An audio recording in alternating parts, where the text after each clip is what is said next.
¿Cómo está, amada iglesia? Bendecidos, prosperados, en victoria. Gloria a Dios. Mira, hermano, yo siempre les digo aquí a la iglesia, ando un poco así de, ¿qué creen, hermanos? Ya tengo días con tos y no se quiere quitar, pero es pura tos nada más. Dicen que anda un virus, ¿verdad? Yo les comento a los hermanos que si nosotros no estamos en Cristo, no podemos ser, ¿qué? Bendecidos, no podemos ser prosperados, no podemos estar en victoria. Porque únicamente en Cristo, hermano, se pueden cumplir las promesas, ¿verdad?, que nosotros vemos en la Escritura. Amén. Gloria a Dios. Entonces ya alabamos, ya glorificamos al Señor. Ahora vamos a nutrirnos, vamos a alimentarnos, vamos a comer de Cristo, vamos a comer la palabra. Amén. Padre, te damos las gracias en esta mañana por la vida que tú nos das. Te damos las gracias porque nos permitiste, Señor, a despojarnos de nuestras actividades para venir a tu casa de oración, a alabar, a glorificar tu nombre, Señor, y a participar de la cena en esta mañana, Señor, a través de tu alimento, el cual tú vas a impartir en esta hora. Bendito Dios Todopoderoso, te pedimos que nos ayude, Señor, a poder discernir esta palabra en el nombre de Jesucristo. Amén. Gloria a Dios. Entonces, mira, hermano, yo me acuerdo que cuando yo empezaba a conocer del Evangelio, no de otra doctrina, no de otra religión. Hermana Mari, ¿me puedes subir tantito al fondo? Cuando yo empezaba a conocer del Evangelio, yo pensaba, hermano, tenía una mentalidad bien ignorante, y yo pensaba que venir a Cristo era que mis problemas iban a terminar, que mi sufrimiento se iba a acabar,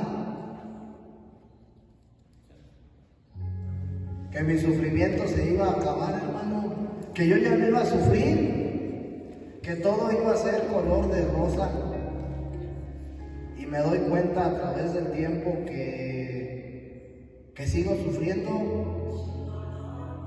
que sigo teniendo problemas, ¿verdad? Pero la diferencia es que el día de hoy es en Cristo. ¿Sí? Ahora es en Cristo, hermano. Entonces, venir a Cristo o llevar una vida cristiana, hermano, consiste en sufrir. ¿Sí? Si alguien te ha dicho que caminar los caminos de Dios es fácil, es mentira. Pero hay algo, hermano, que el Señor nos ha dado para nosotros poder soportar la prueba, la tribulación, la tempestad. Y eso se llama la gracia de Dios. La gracia, hermano. ¿Sí? Entonces, es bien importante que nosotros entendamos esta parte. ¿Qué es la gracia? ¿Cómo debo de vivir la gracia?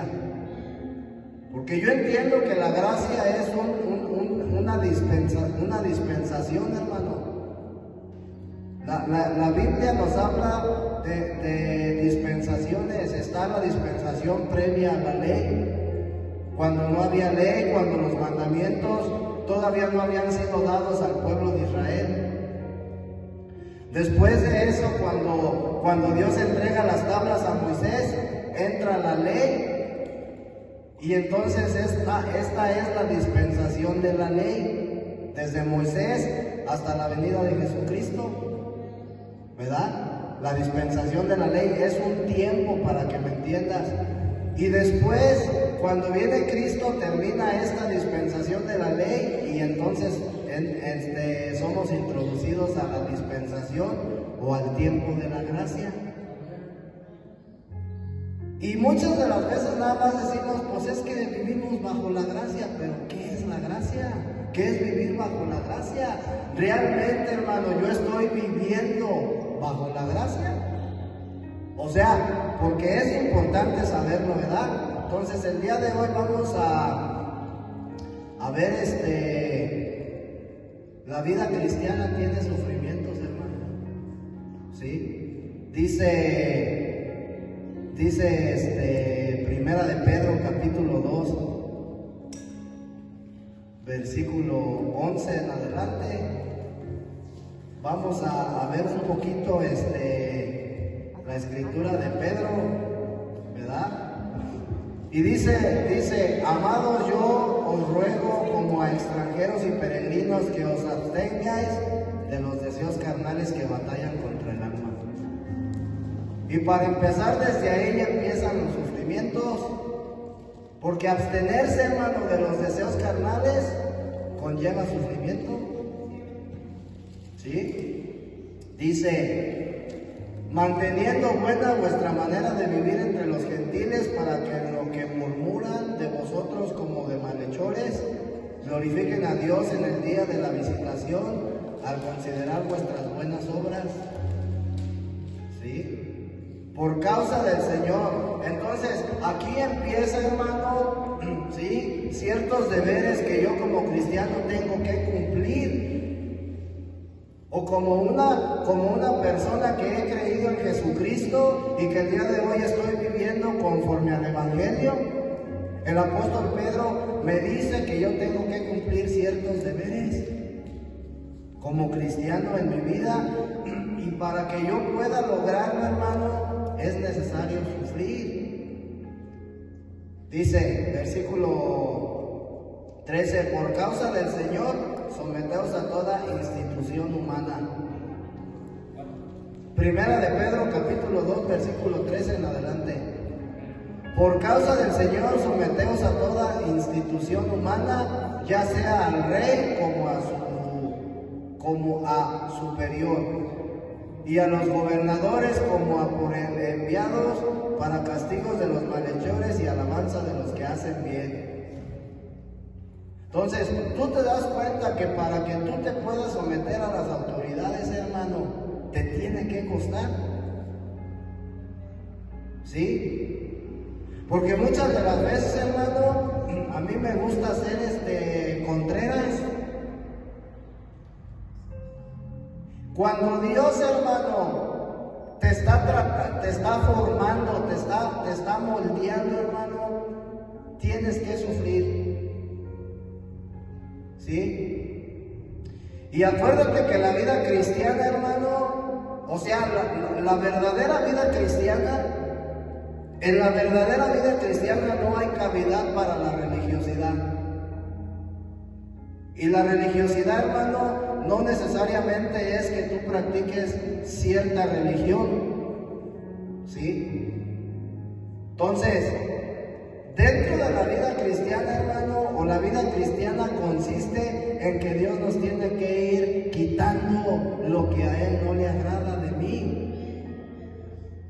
Y cuando Dios te quita algo, te va a doler, vas a sufrir. Señor, hazme ser más paciente. ¿Quieres ser paciente? Yo le decía a un hermano que me decía, es que a veces yo soy bien intolerante con mi esposa, y yo le pido mucho al Señor que me dé paciencia. Entonces el Señor dice, sí, ¿quieres que te dé paciencia o qué? Te voy a quitar lo impaciente, pero eso conlleva un proceso, y el proceso conlleva sufrimiento, hermano. ¿Sí? Y cualquier cosa que Dios te quite, hermano, vas a sufrir. Amén. Entonces, la vida cristiana, hermano, es difícil, pero cuando tú vives la gracia de Dios, ¿sí?, no es difícil. Fíjate, entonces vamos a entrar en materia. Primera de Pedro, capítulo 2, versículos 9 y 10. Cuando nosotros venimos a Cristo, hermano, ¿sí?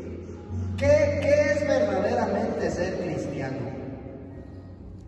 O sea, un verdadero cristiano, hermano. Ser cristiano, en otras palabras, es obtener la vida de Dios. ¿Sí?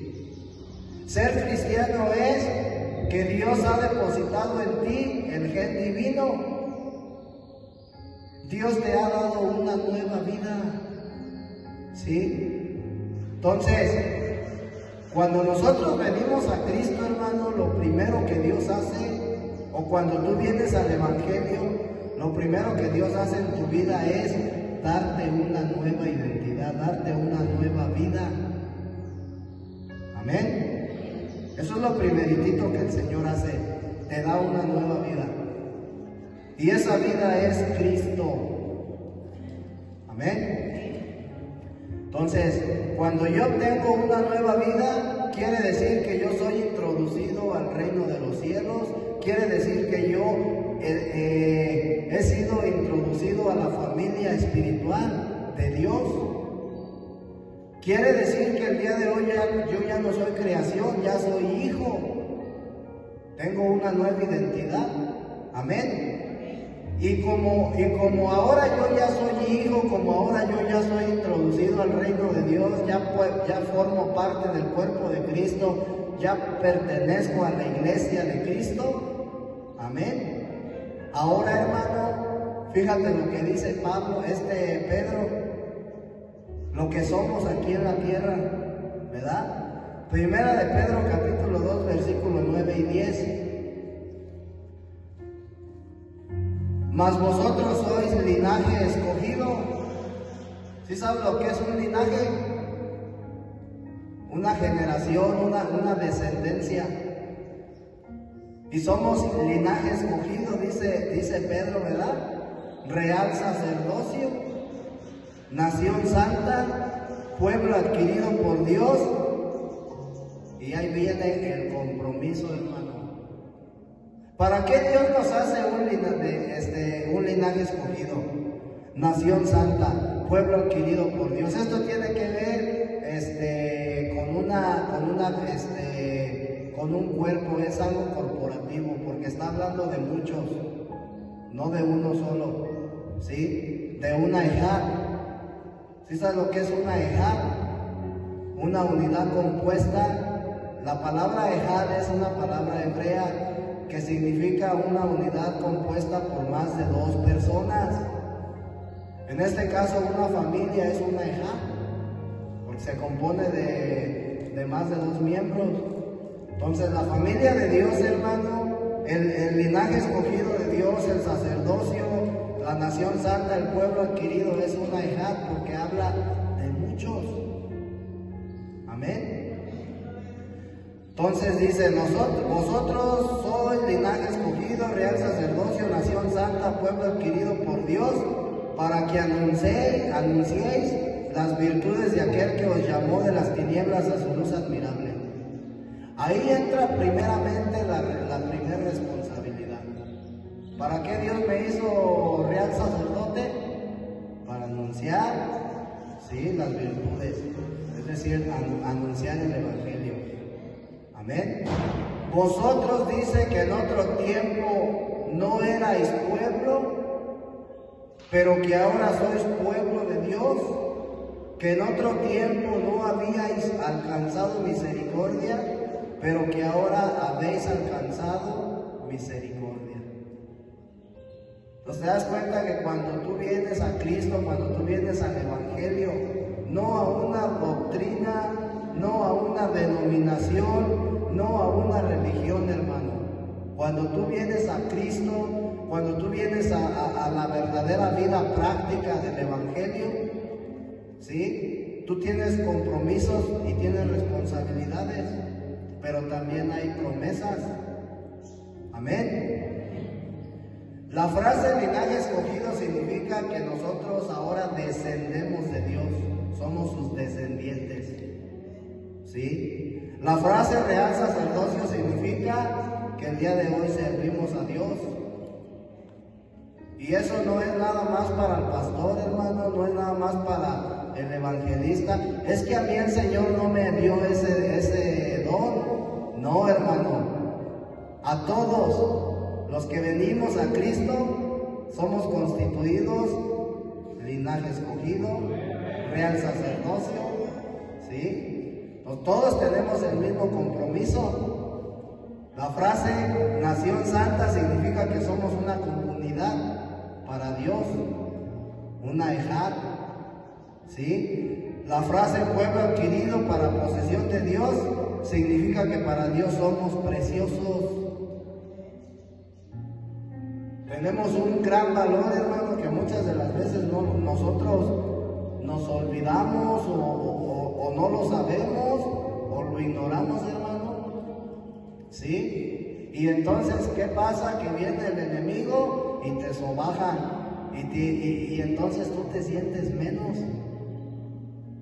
Pero para Dios, hermano, somos algo preciado, somos preciosos. Amén. Y todo esto es corporativo, porque somos un cuerpo, el cuerpo de Cristo. Amén. Entonces, ¿qué tenemos que hacer entonces, hermano? Necesitamos ser juntos,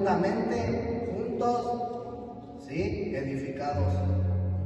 Como cuerpo, como iglesia, todos tenemos que crecer, ¿sí? Todos tenemos que ser juntamente edificados, porque somos un cuerpo. Amén. Entonces, dice la Escritura, ahora nosotros somos hijos de Dios, ¿verdad? Y el ser hijo de Dios, hermano, cuando dice la Escritura, Juan capítulo 1, versículo 12, mas a todos los que le recibieron les dio el derecho de ser hechos hijos de Dios. Ok, entonces ahora este hecho, hermano, a mí me hace ser un extranjero y un peregrino aquí en la tierra. Jesús dijo, hermano, porque vivimos en este mundo, pero no pertenecemos al mundo, ¿sí? Ahora somos extranjeros del mundo. Ahora somos peregrinos de este mundo. ¿Por qué? Porque el día de hoy, mi verdadera nacionalidad está en los cielos. ¿Sí? Entonces, cuando Jesús fue capturado, hermano, se le acercó Poncio Pilato y le dijo, así que tú dices ser el rey. Y le dijo, ¿tú lo has dicho? Jesús le contestó, como diciendo, yo no soy el que lo digo, tú lo has dicho. Y luego le dice Pilato a Jesús, ¿a qué reino perteneces? ¿Dónde es tu reino? Y le contesta Jesús, mi reino no pertenece a este mundo. ¿Sí? Mi reino no pertenece a este mundo. Entonces, significa, hermano, que todos los que somos de Cristo y los que estamos en Cristo y los que pertenecemos a Cristo, tampoco pertenecemos a este mundo. Pertenecemos al reino de Dios. Amén. El día de hoy soy un peregrino, el día de hoy soy un extranjero en la tierra. ¿Sí?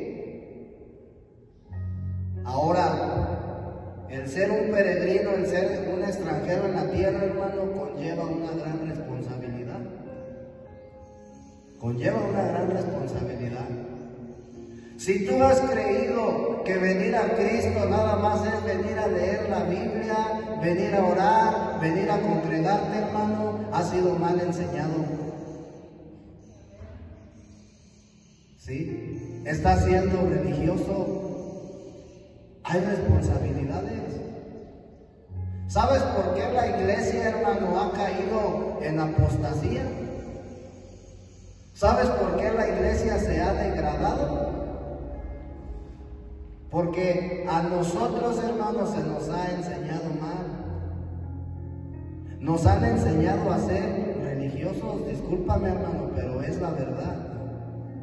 Y eso es algo que nosotros tenemos que saber. Tenemos que darnos cuenta, hermano, para despertar. Dicen por ahí, despiértate de la Matrix. ¿Sí? Tenemos que despertar. Entonces, ser un extranjero y ser un peregrino, hermano, no es algo que tú decides ser o decides no ser, porque hay una elección desde la eternidad. Dios te eligió. El día de hoy tú estás en otra posición que muchas personas del mundo. El día de hoy tú tienes una nueva identidad. El día de hoy eres hijo de Dios y eso te hace ser extranjero y peregrino en la tierra, pero también te hace tener responsabilidades para con Dios. No nomás se trata de me porto bien. Entonces, fíjate lo que dice Primera de Pedro, capítulo 2, versículo 11. Ahí te va la responsabilidad.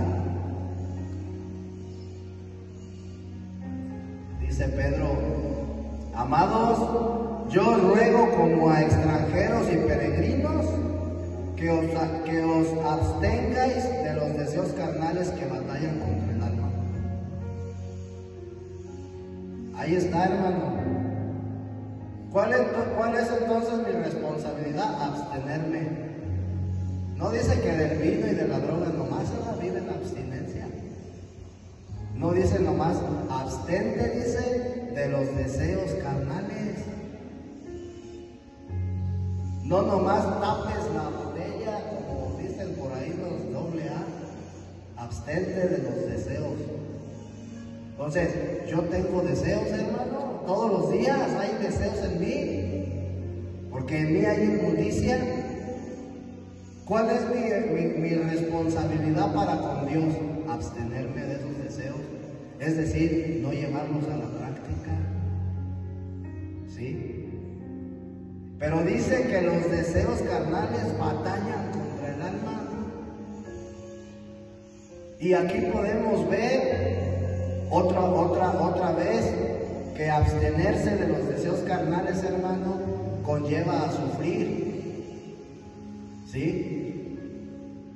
Conlleva a sufrir. ¿Cuántas veces me ha pasado, hermano, que yo tengo ganas de hacer algo? ¿Sí?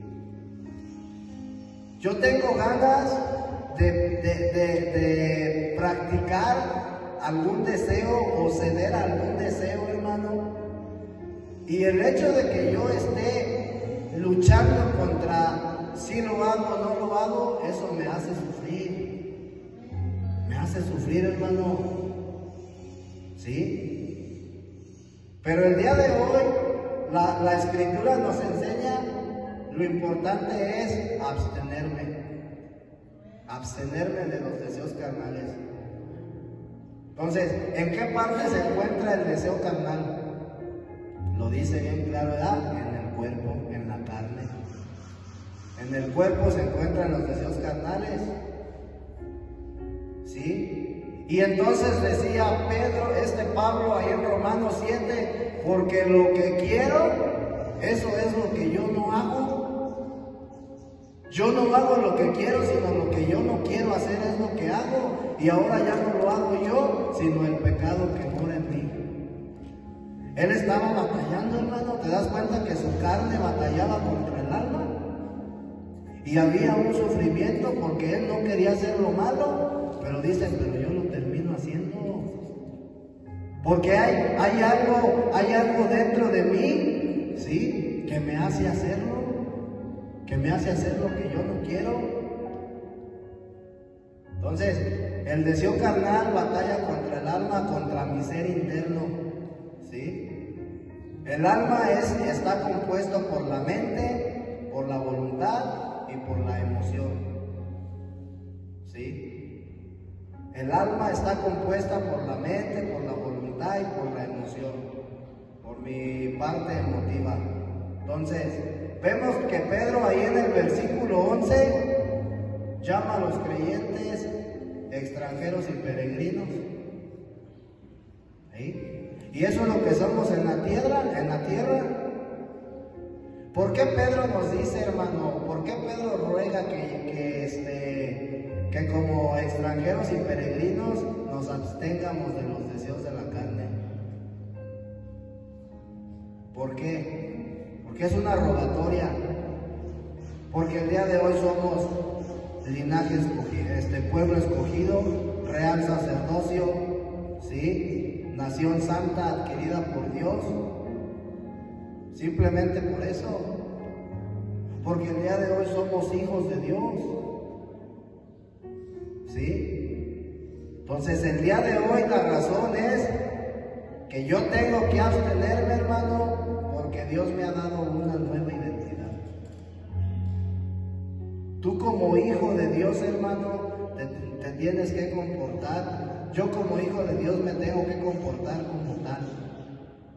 Amén. Entonces, Dios, hermano, mira, Dios nos ha dado una nueva identidad, una nueva nacionalidad, una nueva vida, ¿sí? Y esta nueva vida que Dios me ha dado no tiene nada que ver con el mundo ni con el sistema que ha sido implantado en el mundo. Entonces, tú te das cuenta que venir a Cristo es adquirir una nueva vida para que yo viva esa nueva vida. Decía Pablo, quien está en Cristo Jesús, nueva criatura es. Las cosas viejas han pasado, he aquí todas son hechas nuevas. ¿Y por qué yo me empeño en seguir viviendo de la misma manera? ¿Por qué yo me empeño en seguir practicando, hermano, el deseo? ¿Por qué yo me sigo dejando llevar por mis emociones? Cuando Dios ya me hizo libre de todo eso, cuando Cristo ya me hizo libre. ¿Sí? ¿Sabes por qué? Porque no estoy viviendo la gracia. Porque no vivo la gracia. Entonces, nuestra nueva identidad que Dios nos ha dado, hermano, no tiene nada que ver con el mundo. Sí sabes que, mira, por ejemplo, ahí en Génesis dice la Escritura que Dios creó los cielos y la tierra, ¿verdad? Pero ya después, por ejemplo, dice Jesucristo, porque vivimos en este mundo, ya no dice vivimos en la tierra, ¿verdad? Porque vivimos en este mundo. ¿Por qué Jesús utiliza esta palabra mundo en lugar de tierra? ¿Por qué no dijo porque vivimos en la tierra, pero no somos de la tierra? Si en Génesis dice que los cielos y la tierra fueron creados, cuando el hombre cayó, hermano, cuando el hombre pecó, cuando el hombre comió del árbol del conocimiento de la ciencia del bien y del mal, Dios maldijo la tierra. Maldijo la tierra por tu causa. Entonces la tierra cayó en maldición juntamente con el hombre, ¿verdad? Entonces, como la tierra cayó en maldición, hermano, ya cuando tú vas a Lucas, Satanás le dice a Cristo, si en verdad eres el Hijo de Dios, haz que esas piedras se conviertan en pan. Después le dice, si en verdad eres el Hijo de Dios, tírate desde aquí, dice, y los ángeles van a venir y te van a agarrar. Y luego le vuelve a decir, si te postras delante de mí, y le muestra el reino, ¿verdad? Los reinos, todo esto será tuyo, porque a mí se me ha dado el poder y la autoridad de ello, y a quien quiero yo se lo doy. Entonces Satanás toma posesión, hermano, de la tierra, implanta un sistema en el mundo o en la tierra, y este sistema que Satanás ha implantado en la tierra es lo que la Biblia llama mundo. No es la esfera terrestre, sino el sistema que está implantado en la tierra. Y un sistema satánico, un sistema diabólico, ¿sí?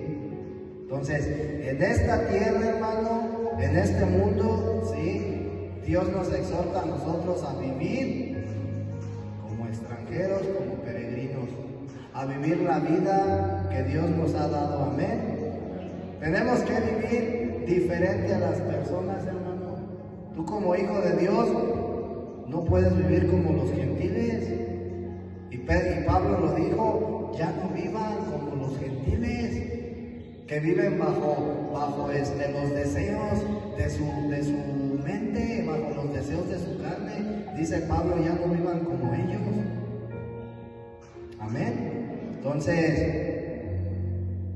es importante que tengamos esto en cuenta, hermano. ¿Qué es lo que a mí me define como un verdadero cristiano? El testimonio que yo doy. ¿Tú cómo vas a ir, hermano? Fíjate, ¿sabes muchas de las veces por qué la gente no se quiere convertir al Evangelio? Dice la Escritura que el príncipe de este siglo ha cegado su entendimiento para que la luz del Evangelio no le resplandezca. Sí, pero también ¿sabes qué ha influido mucho? El testimonio que nosotros damos. Eso ha influido mucho. Entonces, cuando tú, hermano, eres cristiano, tú todo el tiempo vas a estar en el ojo del huracán. Y la gente nada más va a estar viendo tu casa, los de tu familia, qué haces y qué no haces. Y en el primer error que tú tengas te van a decir, ¿y eres cristiano? ¿Y así predicas? Entonces, nosotros, hermano, tenemos que dar un buen testimonio. Dice Primera de Pedro, hermano, capítulo 2, versículo 12, manteniendo buena vuestra manera de vivir entre los gentiles. Los gentiles son los que aún, hermano, son personas inconversas, que no han venido al Evangelio. ¿Sí?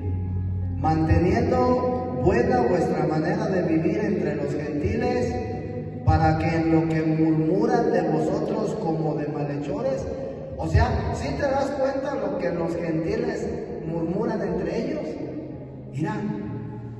Mira cómo anda y dice que es cristiano. Mira, anda ya predicando y mira cómo se anda comportando. Entonces, la Escritura misma nos enseña que los gentiles hablan, hermano, de nosotros. Pero ¿qué dice Pablo? Manteniendo buena vuestra manera de vivir entre los gentiles. No dice que entre los hermanos en Cristo, entre los inconversos. Mantengan buena su manera de vivir, para que en lo que murmuran de vosotros como de malhechores glorifiquen a Dios en el día de la visitación, al considerar vuestras buenas obras. ¿Sí? En otras palabras, Pedro está diciendo, ten buen testimonio de Cristo, para que el día que tú vayas y le prediques el Evangelio a alguien, esta persona se convierta verdaderamente.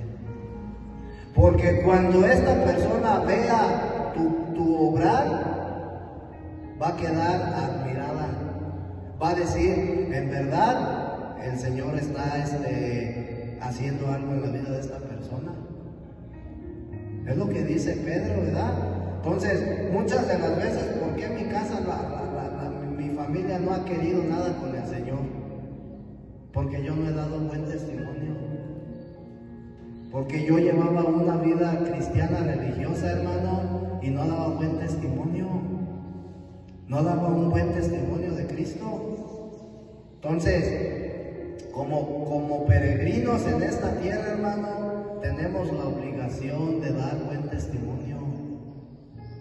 No pisotear el nombre de Cristo. ¿Sí?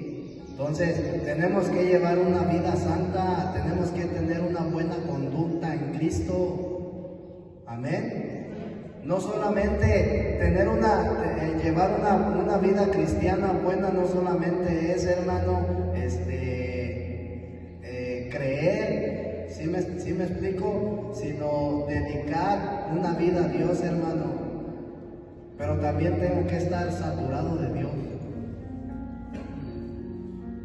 Entonces yo te he mencionado, entre más crecimiento tengas en tu vida espiritual, ¿sí? Más vas a poder rechazar el deseo, hermano. Lo importante de nuestra vida espiritual, lo importante de nuestra vida cristiana, hermano, es que nosotros nos desarrollemos. Ahí está la clave de todo. ¿Por qué si yo estoy en Cristo, hermano, sigo sufriendo? ¿Por qué sigo sufriendo? Porque sigo siendo niño. ¿Sí? Entonces, porque no llevo una manera de vivir conforme a la Escritura. Porque la sana doctrina, hermano, se ha perdido. Parece que el día de hoy a muchos, ¿verdad?, les importa más la añadidura, recibir la añadidura, y muchos buscan primero la añadidura que el reino de Dios. ¿Sí? Muchos hermanos no estamos dispuestos a pagar un precio. Esto cuesta, hermano. Cuesta. ¿Sí? Entonces, ¿cómo debe de ser la manera de vivir de los creyentes? Debe de ser excelente y hermosa, hermano. Que verdaderamente la gente, cuando te vea a Cristo. ¿Sí? Todo lo bueno, fíjate bien, cuando tú estás en Cristo, hermano, todo lo bueno que vea la gente que no es conversa en ti, va a ver a Cristo. Y todo lo malo que vea en ti, va a ver al viejo hombre. ¿Sí? Todo lo malo que la gente ve en mí es el viejo hombre, pero lo bueno es Cristo. Entonces hay que crecer en Cristo, ¿verdad? Para que la gente vea únicamente a Cristo. Ese es el deseo de Dios. Eso es lo hermoso, hermano, de venir a Cristo, porque nosotros estamos siendo transformados. Pero tenemos que poner de nuestra parte, tenemos que dejar que Dios haga la obra. Amén. Entonces, mi vida cristiana tiene que ser una vida de predicación, pero con mi ejemplo, con mi testimonio. ¿Sí? Esa es la mejor manera, hermano, de predicar el Evangelio. Yo me acuerdo que un pastor una vez me dijo, pastor, pues ¿qué cree? Le digo yo bien emocionado, ya voy a predicar hace bien hartos años. Está bien, hermano, dijo, está bien, gloria a Dios, ¿verdad? Porque pues se necesita ser valiente para hacer eso. Pero te voy a decir una cosa, dígame, pastor, predica primeramente con el ejemplo, y si es necesario, utiliza las palabras. Y yo me quedé así y dije, no, pues me la puso más difícil, ¿verdad? Entonces lo que Pedro nos está exhortando, hermano, es que tenemos que ser buen testimonio a los demás. ¿Sí? Primera de Pedro capítulo 1, 12, entonces dice, manteniendo buena vuestra manera de vivir entre los gentiles, para que los que murmuran de vosotros como de malhechores glorifiquen a Dios en el día de la visitación, al considerar vuestras buenas obras. Pues ellos tienen que ver mis obras, mi andar. ¿Sí? Amén. Si yo mantengo una excelente manera de vivir, hermano, ellos al ver cómo yo estoy viviendo mi vida el día de hoy, ¿sí?, van a glorificar a Dios. Lo van a glorificar. Gloria a Dios, porque realmente está haciendo una transformación, no un cambio, una transformación en la vida de esta persona. Amén. Entonces, dice Primera de Pedro, capítulo 2, versículo 19. Porque esto merece aprobación si alguno a causa de la conciencia delante de Dios sufre molestias, padeciendo injustamente, pues qué gloria es si pecando sois abofeteados y lo soportáis. Aquí viene lo bueno, hermano. Mira, cuando yo, hermano, vivía una vida de pecado, yo sufría, hermano, pero yo no me quejaba. Yo no vivía desanimado. Ay, pues es que, no. Yo seguía pecando, hermano. Y cuando yo vengo al Evangelio y me empiezo a dar cuenta que pues hay sufrimiento, ¿verdad? Sigo sufriendo, pero ahora me quejo. Y lo que dice Pedro aquí dice, porque esto merece aprobación. Tú te das cuenta que cuando tú estás siendo atribulado, hermano, es una señal de que Dios está aprobando la manera en la cual tú estás siendo procesado y la manera en la cual tú estás viviendo tu vida en Cristo. ¿Sí? Porque la prueba, hermano, es la formación. Entonces dice, porque esto merece aprobación si alguno a causa de la conciencia delante de Dios sufre molestias padeciendo injustamente, como diciendo, pues si antes que vivías en pecado sufrías y no decías nada, ahora con mayor razón en Cristo, ¿sí? Pues qué gloria es si pecando sois abofeteados y lo soportáis. Ahí no decimos nada, ¿verdad? Mas si haciendo lo bueno sufrís y lo soportáis, esto ciertamente es aprobado delante de Dios. Si tú soportas la prueba que venga a tu vida, cual sea, hermano, ¿sí? Eres aprobado por Dios. Dios te aprueba. ¿Sí? Entonces, dice el versículo 21, pues para esto fuisteis llamados, porque también Cristo padeció por nosotros, dejándonos ejemplo para que sigáis sus pisadas. ¿Para qué fuimos llamados?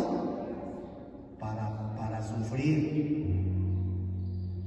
Ah, entonces Dios es bien malo, ¿verdad? Porque me hace sufrir. No, hermano, no es malo, te está dando una formación. ¿Sí? ¿De qué manera le das dice ahí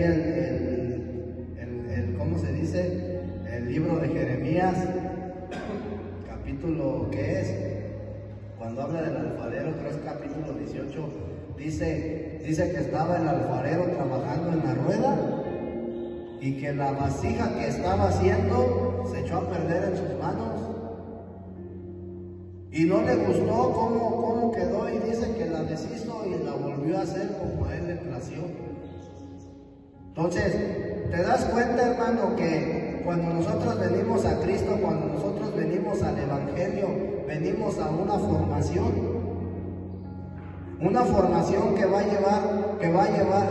conllevar un sufrimiento, pero si yo soporto, soy aprobado por Dios. Amén. Entonces, eso merece aprobación. Dice Pedro, porque esto merece aprobación, y también dice, ciertamente es aprobado delante de Dios. Entonces, la aprobación y ser aprobado se lleva mediante la gracia de Dios, ¿sí? Se lleva mediante la gracia. Es importante que nosotros disfrutemos la gracia. Amén. En mi diario vivir yo necesito disfrutar la gracia, hermano. Por eso Dios nos dio la gracia. Dice que la gracia es un regalo inmerecido. Es algo que Dios nos ha dado. ¿Y quién es la gracia? Jesucristo. Entonces, si Dios me dio algo, hermano, es para que yo lo disfrute. Dios me ha dado una nueva vida para que la disfrute, no para que yo viva renegando de la vida que Dios me ha dado. Ay, es que sufro bien alto, es que estoy siendo bien atribulado. Disfruta la prueba, disfruta la tribulación, hermano, porque eso va a ser aprobado por Dios. Amén. Entonces, cuando nosotros leemos unos versículos atrás ahí de primera de Pedro capítulo 2, versículo 3 en adelante, vemos entonces que Dios nos dice que tenemos que sujetarnos a las autoridades, que tenemos que sujetarnos a los gobernadores, ¿verdad? Entonces, que tenemos que hacer callar la ignorancia de los hombres insensatos, y nos empieza a dar un listado de cosas que nosotros tenemos que hacer. En otras palabras, hermano, tenemos que vivir como siervos de Dios. Amén. Para poder ser aprobados por Dios. Entonces, todo esto se lleva mediante la gracia. Ahora, ¿por qué es importante que yo viva y disfrute la gracia, hermano? ¿Por qué es importante? ¿Sí? Porque vivir la gracia, hermano, es importante que yo viva la gracia para poder soportar las pruebas. Mira, te voy a poner ejemplos, ¿verdad? Yo he conocido hermanos que están pasando por situaciones bien difíciles, hermano, en verdad. Y algunos, esa situación que ellos están pasando, hermano, no los tumba. Ellos siguen firmes, hermano. Ellos no se desaniman, ¿verdad? Ellos están gozosos a pesar de lo que están pasando. Pero hay hermanos que viven situaciones difíciles y es totalmente lo contrario. Sufren, se preocupan, no viven gozosos, se desaniman. Y entonces yo me preguntaba, ¿pero por qué? ¿Será que uno es más espiritual que el otro? ¿Será que uno ora y ayuna más que el otro? Y entonces, hermano, me doy cuenta que uno vive la gracia de Dios y el otro no.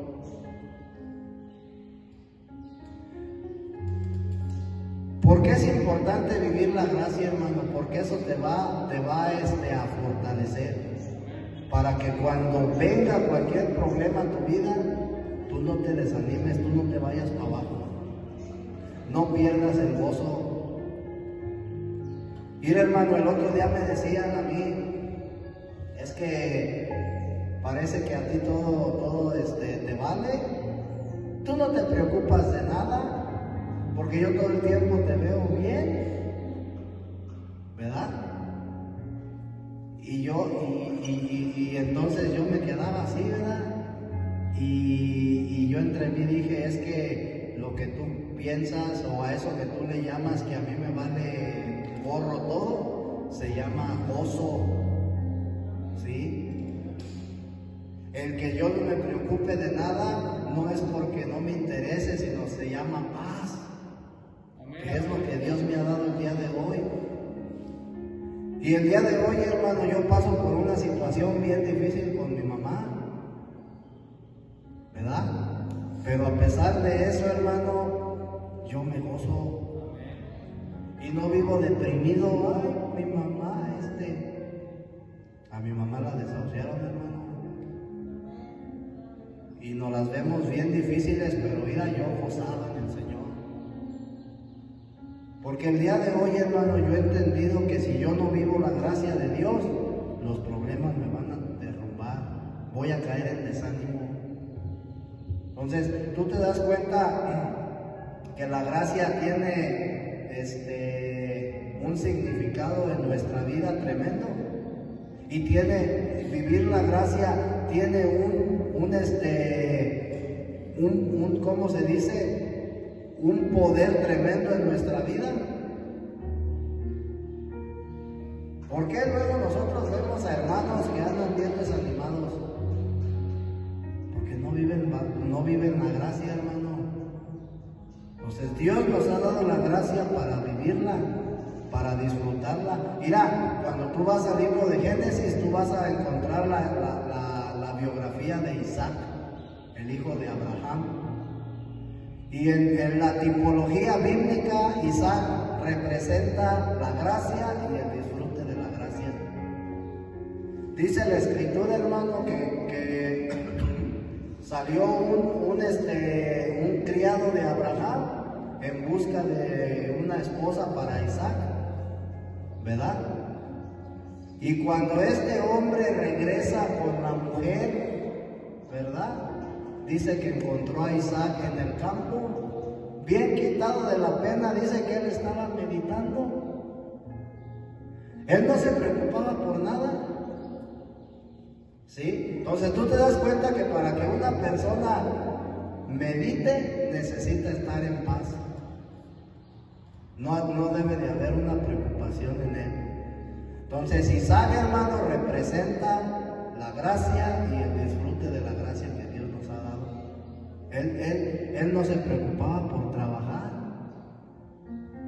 Él lo tenía todo, hermano. Y como él lo tenía todo, él no era como el hermano del hijo pródigo.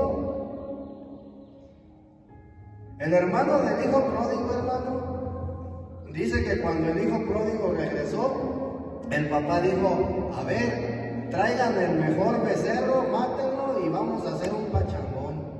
Y vistan a mi hijo porque estaba perdido y ahora ha vuelto. Y dice que lo vistió, lo bañó, lo chaineó todo, ¿verdad? Y entonces el hijo, el bien portado, el que todo el tiempo estuvo ahí apegado a su papá, el que no malgastó la herencia, el que no se fue y no vivió la vida loca, ¿verdad? Como decía Ricky Martin. Ese hijo, hermano, el hijo mayor, dice que cuando vio él vino con el papá y le dijo: bueno, pero ¿cómo es posible que todavía que se va con mujeres, se gasta la herencia que tú le diste, y todavía viene así y tú lo recibes? Y todavía le haces una fiesta. Y yo que he estado contigo todo el tiempo, a mí no me has dado nada. Y le dijo el papá: hijo, todo lo que yo tengo es tuyo. Todo lo que yo tengo te pertenece a ti. Pero si tú no lo disfrutas, no es mi culpa, ¿verdad? Entonces, Dios nos ha dado la gracia, hermano. ¿Por qué seguimos sufriendo estando en Cristo? Estando en Cristo no es para que vivamos sufriendo. Que tengo una enfermedad es para que te goces en medio de la enfermedad. Es para que te goces en medio del problema. Pero ¿por qué seguimos sufriendo? Porque no vivimos la gracia. Porque no estamos disfrutando lo que Dios ya nos dio. La clave, hermano, de una vida cristiana exitosa es vivir la gracia para que la puedas disfrutar. ¿Cómo vas a disfrutar de alguna experiencia que tú has tenido en tu vida? Pues necesitas vivirla, ¿verdad? Necesitas vivirla. No, que fíjate que el año, o sea, ya te lo estoy, es un ejemplo, ¿verdad? Te lo estoy diciendo como experiencia. El año pasado me fui a la playa y viví una experiencia maravillosa. ¿Pero por qué la viví? Porque fui. Y allá yo viví una experiencia. Y el día de hoy vengo y te la cuento como testimonio. Algo bueno que yo viví, un ejemplo. Entonces, ¿cómo voy a dar un buen testimonio de Cristo? Pues necesito vivirlo para entonces poder venir y darte un buen testimonio de Cristo, una experiencia. Entonces, ¿cómo vamos a testificar la gracia que vivimos? O más bien la gracia que se nos ha sido dada, viviéndola, experimentándola. Y eso, hermano, te va a ayudar a que tú tengas un desarrollo y un crecimiento así en tu vida espiritual. Y que cuando vengan problemas a tu vida, no te frustres, no te desanimes. Pedro habla algo bien, Pedro habla algo bien importante ahí en Primera de Pedro, capítulo 1, versículos 7, 6 y 7. Dice que cuando por un poco de tiempo estemos pasando por un problema, por una prueba, por una tribulación, dice, gózate. Se oye bien fácil, ¿verdad? Pues como Pedro no está viviendo lo que yo estoy viviendo, no, hombre, Pedro vivió cosas más fuertes. Pero ¿sabes por qué? Porque él decía, porque él se atrevía a decir eso, hermanos, porque él ya había experimentado la gracia en su vida, porque él la estaba viviendo y te podía dar testimonio de lo que él estaba viviendo, y que el vivir la gracia, hermano, como resultado trae fortaleza, trae crecimiento, trae desarrollo, hermano, y eso te va a servir para que cuando vengan pruebas a tu vida, tú no te desanimes. ¿Sí? Entonces, ¿qué es la gracia? La gracia es la motivación, es una motivación interna que Dios te da para que tú sigas hacia adelante. ¿Sí? La gracia es la motivación que Dios te da para que tú experimentes la vida que Dios te ha dado. Porque muchas de las veces el problema no nos permite avanzar, hermano. En verdad. Yo me acuerdo cuando hace unos años atrás, hermano, y ya no veía, como dicen, yo no veía la mía. Una tras otra, yo decía, ya, Señor. Y en verdad yo no disfrutaba. Yo te decía el jueves, ¿verdaderamente disfrutas la vida cristiana que estás llevando? Porque yo por algún tiempo, hermano, yo no disfrutaba, venían problemas y yo decía, entonces a veces ya ni sentía esa motivación. El día de hoy, hermano, entiendo que es bien importante que yo me despoje de toda religiosidad y que me dedique a vivir a Cristo. ¿Sí? Entonces, ¿para qué? Para poder expresarlo. Amén. La gracia entonces es la vida divina que Dios nos ha dado. La gracia, en otras palabras, es el disfrute de Cristo, el disfrute de esa nueva vida que yo tengo, ¿sí? Es mi motivación y también es mi vivir. Dice Hebreos 12:28, tengamos la gracia. ¿Qué es tener la gracia, hermano? Mira, vamos a Hebreos 12:28. Hebreos 12:28.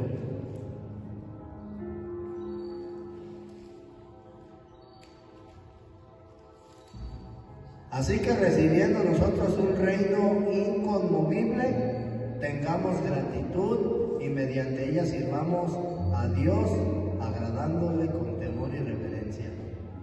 Tener gratitud es tener la gracia de Dios. ¿Sí? ¿Qué es tener la gracia entonces? Es poseerla y es aplicarla a mi vida. Eso es tener la gracia. Porque la gracia ha venido a nosotros y está con nosotros. Eso es algo que tengo que saber. porque la gracia es Dios mismo que mora en nosotros, ¿sí? Como el Espíritu Santo, como el Espíritu vivificante. Entonces, en todas las circunstancias, en todos los problemas que nosotros pasemos, tenemos que tomar la gracia y tenemos que aplicarla a mi vida, ¿sí? Para que esto me ayude a soportar todo tipo de problemas y de esa manera yo no caiga en desánimo y no me aparte de los caminos de Dios.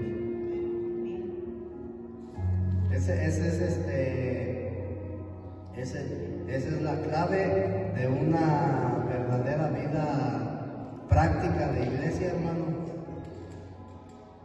Dice Pablo que tenemos que saber cómo dirigirnos en la casa de Dios. Tenemos que saber cómo vivir en la casa de Dios. Y tenemos que vivir conforme a la gracia, hermano. ¿Sí? Entonces, si ya se nos fue dada, es para que la disfrutemos. Y de esa manera, hermano, vamos a ser vencedores siempre. De esa manera vamos a estar en victoria. Mira, ya mejor ni te digo porque te vas a agüitar. ¿Cómo estás? Bendecido y en victoria. ¿Verdaderamente estás en victoria? ¿Tú sabías que para estar en victoria tiene que haber una batalla? Entonces decir que estás en victoria, en otras palabras, es decir, pues estoy bien batallado. Pero si en la batalla te caes y no te levantas, amén. Vamos a ponernos de pie, hermano. Es un gusto, es un placer tener a los hermanos que nos visitan desde los United States. Hermano Pastor Eliseo, pase para que nos dé unas palabras. Sí, hermanos, es un gozo, ¿verdad? Como dice nuestro pastor Salinas, la gracia, el regalo inmerecido. ¿Cuántas veces no hemos pensado que el congregarnos, pero no tenemos hábitos espirituales, nos hace creer que somos hijos de Dios? Se los digo con respeto. Yo pienso igual que el pastor Salinas, para poder sentirnos en victoria, pues tenemos que venir de esa batalla interna que diario tenemos que vivir por tener esa condición caída, hermanos. Pero también dice Filipenses que todo lo podemos en Cristo, ¿verdad? Que nos fortalece. Ayer leía unos versículos con Fernando, que también nos visita de Washington, D.C., con mi mamá y con Rosalba, sobre la fe. Y luego me encuentro al hermano Fernando con su esposa y hoy nos acompaña también con su mamá, ¿verdad? Ahorita a ver si hacemos unas peticiones, Pastor Salinas, y me doy cuenta que la fe se manifiesta de muchas maneras y otras veces buscamos las bendiciones, pero Dios no cumple antojos ni endereza jorobados, ¿verdad? Porque las bendiciones diario las tenemos. Hoy se manifestó el primer milagro de nuestra vida, abriendo los ojos, amada iglesia, porque muchos ya no lo hicieron. Yo les agradezco en el nombre de Jesús que estén aquí delante del trono del Señor, porque es necesario derrotarnos y consagrarnos, dedicándole un tiempo y vivir el reino, como lo dice el pastor Salinas. Y es por eso que en el nombre de nuestro Señor Jesucristo vamos a hacer esta oración para honra y gloria de Él. Padre Celestial, te damos gracias, Padre, porque el día de hoy nos permites estar delante de tu trono, Padre bendito. Te doy gracias por la vida de cada uno de mis hermanos que hoy se despojaron de un tiempo para venir a congregarse en este santuario de oración, para que esta porción de alimento espiritual que nos brindó nuestro pastor Salinas sea de edificación y logramos entender que estar en la gracia es permanecer en Cristo, en amor, en gratitud, en humildad, amada iglesia, pero sobre todo en obediencia. Como decía nuestro amado pastor, que Cristo es corporativo y hoy el cuerpo que está congregado aquí es un reflejo de cómo Él predestinó este momento para honra y gloria de su Hijo Jesucristo. Y es por eso que en el nombre de tu Hijo Padre Celestial te agradecemos infinitamente por tu amor y por tu misericordia, y porque nos permites entender en base a esta prédica que la gracia debemos de expresarla aún en la prueba, aún en la enfermedad, con gozo, decía nuestro pastor, pero sobre todo con gratitud, y enfocarnos que para consagrarnos y vivir bendecidos y en victoria debemos de expresar a Cristo. Y efectivamente decía el pastor, que un pastor en común nos dijo: predica con el ejemplo, y si es necesario usen palabras. Yo los invito, hermanos, que así lo hagamos el día de hoy, pero sobre todo pidamos que ese amor con el que Cristo dio su vida en el madero lo logremos expresar eso en nosotros mismos y en nuestros hermanos que tenemos enfrente. Los que no vinieron el día de hoy, que en su casa, en su trabajo secular, sigan recibiendo el amor incondicional de nuestro Señor Jesucristo. Y ustedes que decidieron venir enfrente de su altar, hermanos, vayan con bien, viviendo siempre a Cristo, pero sobre todo expresándolo en amor y gratitud. Eso te lo pedimos en el poderoso nombre de tu Hijo Jesucristo, Padre Celestial. Y el cuerpo de Cristo dice: amén, amén, amén, hermanos.